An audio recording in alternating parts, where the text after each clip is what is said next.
लूका रचित सुसमाचार 6वां अध्याय। फिर सब्त के दिन वह खेतों में से होकर जा रहा था, और उसके चेले बालें तोड़ तोड़कर और हाथों से मल मल कर खाते जाते थे। तब फरीसियों में से कई एक कहने लगे, तुम वह काम क्यों करते हो जो सब्त के दिन करना उचित नहीं? यीशु ने उनको उत्तर दिया, क्या तुमने यह नहीं पढ़ा कि दाऊद ने जब वह और उसके साथी भूखे थे तो क्या किया? वह क्यों कर परमेश्वर के घर में गया और भेंट की रोटियां लेकर खाईं, जिन्हें खाना याजकों को छोड़ और किसी को उचित नहीं, और अपने साथियों को भी दी। और उसने उनसे कहा, मनुष्य का पुत्र सब्त के दिन का भी प्रभु है। और ऐसा हुआ कि किसी और सब्त के दिन को वह आराधनालय में जाकर उपदेश करने लगा, और वहां एक मनुष्य था जिसका दाहिना हाथ सूखा था।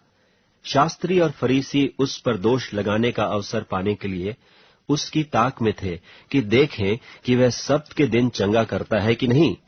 परंतु वह उनके विचार जानता था, इसलिए उसने सूखे हाथ वाले मनुष्य से कहा, उठ, बीच में खड़ा हो। वह उठ खड़ा हुआ। यीशु ने उनसे कहा, मैं तुमसे यह पूछता हूं कि सब्त के दिन क्या उचित है, भला करना या बुरा करना, प्राण को बचाना या नाश करना? और उसने चारों ओर उन सबों को देखकर उस मनुष्य से कहा, अपना हाथ बढ़ा। उसने ऐसा ही किया और उसका हाथ फिर चंगा हो गया। परंतु वे आपे से बाहर होकर आपस में विवाद करने लगे कि हम यीशु के साथ क्या करें। और उन दिनों में वह पहाड़ पर प्रार्थना करने को निकला और परमेश्वर से प्रार्थना करने में सारी रात बिताई। जब दिन हुआ तो उसने अपने चेलों को बुलाकर उनमें से 12 चुन लिए और उनको प्रेरित कहा।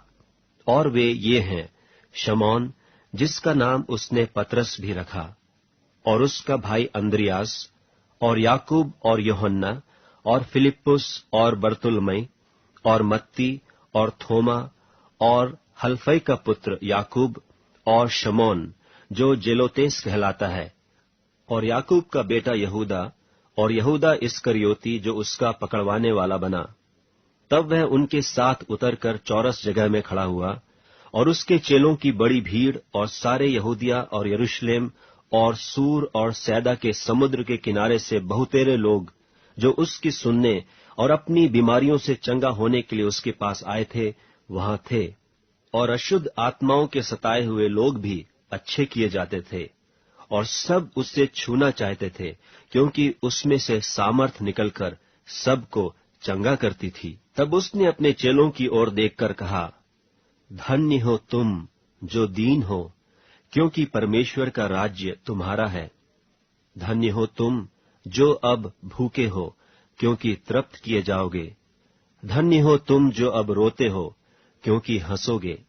धन्य हो तुम जब मनुष्य के पुत्र के कारण लोग तुमसे बैर करेंगे और तुम्हें निकाल देंगे और तुम्हारी निंदा करेंगे और तुम्हारा नाम बुरा जानकर काट देंगे। उस दिन आनंदित होकर उछलना, क्योंकि देखो तुम्हारे लिए स्वर्ग में बड़ा प्रतिफल है। उनके बाप दादे भविष्यद्वक्ताओं के साथ भी वैसा ही किया करते थे। परंतु हाय तुम पर जो धनवान हो, क्योंकि तुम अपनी शांति पा चुके।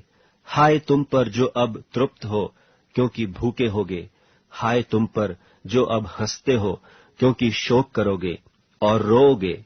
हाय तुम पर जब सब मनुष्य तुम्हें भला कहें, क्योंकि उनके बाप दादे झूठे भविष्यद्वक्ताओं के साथ भी ऐसा ही किया करते थे।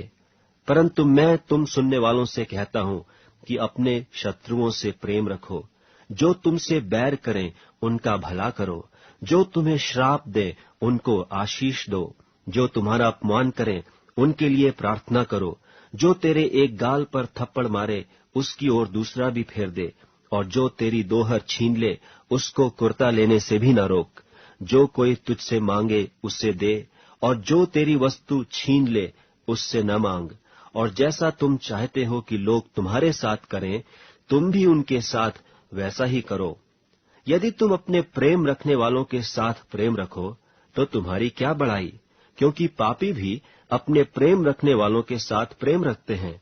और यदि तुम अपने भलाई करने वालों ही के साथ भलाई करते हो तो तुम्हारी क्या बड़ाई, क्योंकि पापी भी ऐसा ही करते हैं। और यदि तुम उन्हें उधार दो जिनसे फिर पाने की आशा रखते हो, तो तुम्हारी क्या बड़ाई, क्योंकि पापी पापियों को उधार देते हैं कि उतना ही फिर पाएं। वरन अपने शत्रुओं से प्रेम रखो और भलाई करो, और फिर पाने की आस न रखकर उधार दो, और तुम्हारे लिए बड़ा फल होगा, और तुम परम प्रधान के संतान ठहरोगे, क्योंकि वह उन पर जो धन्यवाद नहीं करते और बुरों पर भी कृपालु है। जैसा तुम्हारा पिता दयावंत है, वैसे ही तुम भी दयावंत बनो।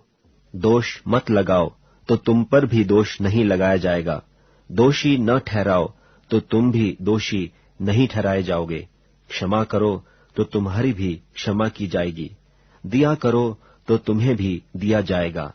लोग पूरा नाप दबा दबा कर और हिला हिला कर और उभरता हुआ तुम्हारी गोद में डालेंगे, क्योंकि जिस नाप से तुम नापते हो, उसी से तुम्हारे लिए भी नापा जाएगा। फिर उसने उनसे एक दृष्टांत कहा, क्या अंधा अंधे को मार्ग बता सकता है? क्या दोनों गड्ढे में नहीं गिरेंगे? चेला अपने गुरु से बड़ा नहीं, परंतु जो कोई सिद्ध होगा वह अपने गुरु के समान होगा। तू अपने भाई की आंख के तिनके को क्यों देखता है, और अपनी ही आंख का लट्ठा तुझे नहीं सूझता? और जब तू अपनी ही आंख का लट्ठा नहीं देखता, तो अपने भाई से क्यों कर कह सकता है कि हे भाई ठहर जा, तेरी आंख से तिनके को निकाल दूं? हे कपटी, पहले अपनी आंख से लट्ठा निकाल, तब जो तिनका तेरे भाई की आंख में है भली भांति देखकर निकाल सकेगा। कोई अच्छा पेड़ नहीं जो निकम्मा फल लाए, और न तो कोई निकम्मा पेड़ है जो अच्छा फल लाए। हर एक पेड़ अपने फल से पहचाना जाता है, क्योंकि लोग झाड़ियों से अंजीर नहीं तोड़ते और न झड़बेरी से अंगूर। भला मनुष्य अपने मन के भले भंडार से भली बातें निकालता है, और बुरा मनुष्य अपने मन के बुरे भंडार से बुरी बातें निकालता है, क्योंकि जो मन में भरा है वही उसके मुंह पर आता है। जब तुम मेरा कहना नहीं मानते, तो क्यों मुझे हे प्रभु कहते हो? जो कोई मेरे पास आता है और मेरी बातें सुनकर उन्हें मानता है, मैं तुम्हें बताता हूं कि वह किसके समान है। वह उस मनुष्य के समान है जिसने घर बनाते समय भूमि गहरी खोदकर चट्टान पर नींव डाली, और जब बाढ़ आई तो धारा उस घर पर लगी, परंतु उसे हिला न सकी, क्योंकि वह पक्का बना था। परंतु जो सुनकर नहीं मानता, वह उस मनुष्य के समान है जिसने मिट्टी पर बिना नींव का घर बनाया। जब उस पर धारा लगी तो वह तुरंत गिर पड़ा, और वह गिरकर सत्यानाश हो गया।